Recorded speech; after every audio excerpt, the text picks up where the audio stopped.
Shauna Karish here with another Ask Shauna answer. And this one also came in response to a YouTube video. And this one comes from Diana, and she was watching free jumping from Mint's perspective, where he's wearing a helmet cam and free jumping. And I gotta tell you, in this video, what I did for the very first time ever, I sent him over a jump with nobody there. I just said, go jump. There wasn't even a target. I just sent him and he just jumped and came back. So this kind of pertains to Diana's question. And it's a really good question, Diana, because this is a lot. This is an area that hasn't been tapped into quite as much by the jumpers as you're kind of starting to see there. It's about shaping the jump.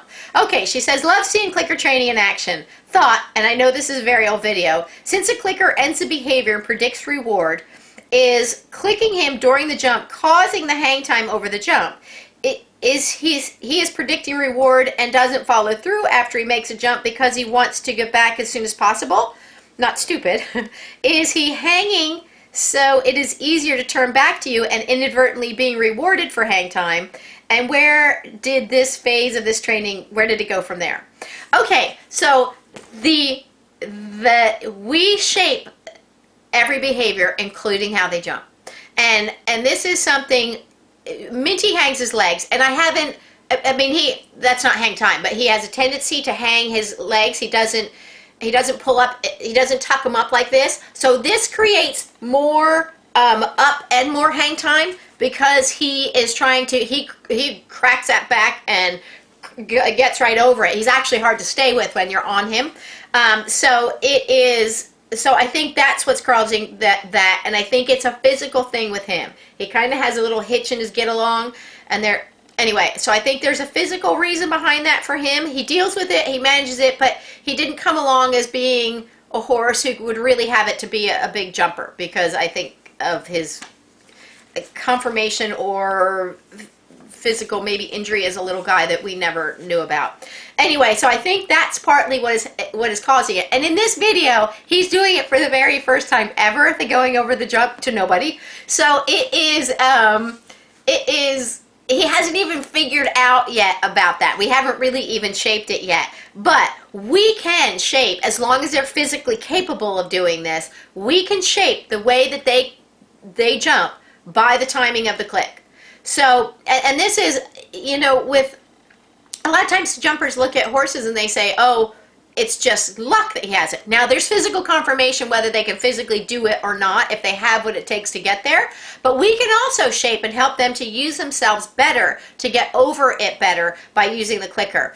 A good example is when we taught sea lions to do backflips. The backflip that we got that first couple weeks, because we're doing other things in between, they're not very pretty backflips, and they don't look very much like a backflip at all, because they're flopping on their back because they're following the target, and they're flopping on the back and they don't really get it. We start to shape the little pieces of it. When we see them tuck their little hind end in, we click and reinforce that. When we see them whip around with their back end, we click and reinforce that. When we see their head go, so we look for all those little pieces and we start clicking them. When they know, we didn't click. We didn't use the clickers at all at SeaWorld. In fact, in the marine mammal industry, we don't call it clicker training, but I'm kind of getting used to the horse training world now. But anyway, so we would bridge them and we tell them, yes, well, they know, when they know the bridge, they remember what action they're doing precisely when they earn that bridge signal, when they heard that bridge signal.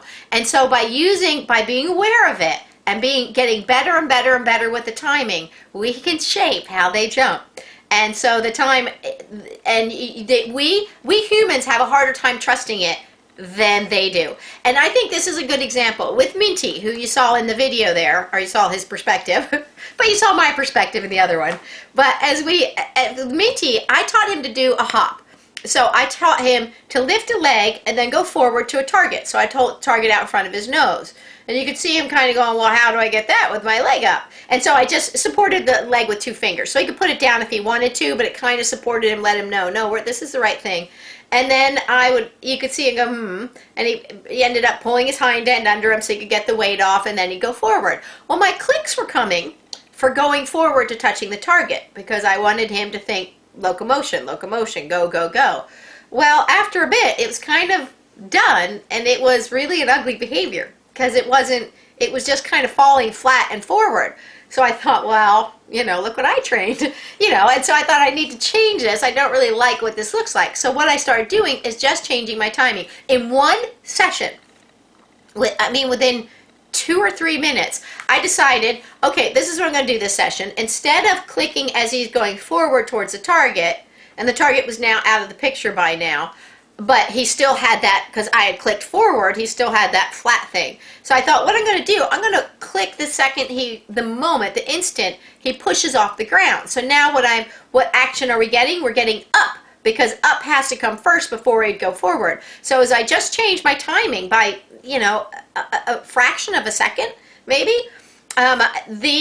within that session, I got, instead of this flat and landing, I got little rears. So instead he started going, oh, it's up. So he started hopping and then hop, so he started getting these little rears with hang time in there. And that was all by me changing when the click happened.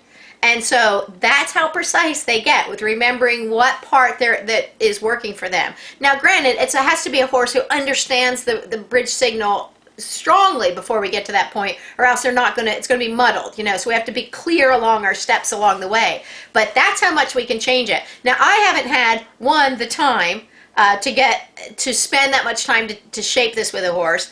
2, I haven't had the money to buy the horse with the huge capabilities to do it. And 3, I don't have that eye as much as some people do.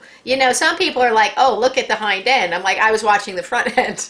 I can't watch it all together at once. I'm just not at that. I can see the slightest change in an eye, but I can't. That's just too much activity at one time. So I'm not the best person to do that, to put that into action, because I just don't have the time to do it. It's not my biggest thing, but it can be done.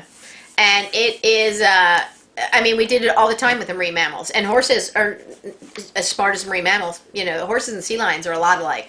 Anyway, so there is lots of room to go. From there, I haven't gone very far, because that was just kind of a fun, let's try this day. So he still free jumps, and I typically do it with 2 people, because it does keep him straight and flowing, and it prevents what you said, that he can start thinking, I'm going to go turn around and go back to you, and it gives it clarity and keeps it, more direct. So I haven't really done much with him since then, because I don't get to train with my horses as much, because I'm always traveling and training other people's horses. But one day I'm going to get back to them. So anyway, I haven't done a whole lot more with that. But it's a really good question, Diana, and I know that if you have the impetus, I'll be happy to help you through this, because it is an exciting thing. And he probably was, thinking, oh, well, you're back there. I'm just going to cut and go around the corner. And that's one of the things I'm not so, when he was jumping, when you said, was it causing him to come back to me and wanting to kind of cut off that edge? And that can happen. And that's the thing about the target, teaching him to go to a target without another person there. There's still going to be a bias towards the person and a focus on that person that's behind him. So I really ideally like to do it with 2 people. Anyway. So, really good question. So if you start getting going on that, if you have more questions, you or anybody else, about jumping, free jumping, stopping, water issues, it is amazing. My heart is really in the jumping issues and getting them to work through it, teaching young horses how to do it with confidence, or getting riders to have their confidence back. It's amazingly fun for me, and very black and white. It's just really fun to see him go from, no, I'm not jumping the water, to I can't wait to jump it. So anyway, if you have more jumping issue questions, please don't hesitate to get a hold of me. You or anybody else at AskShauna.com or ShaunaGarish.com. And until next time, enjoy getting your horse on target. Bye.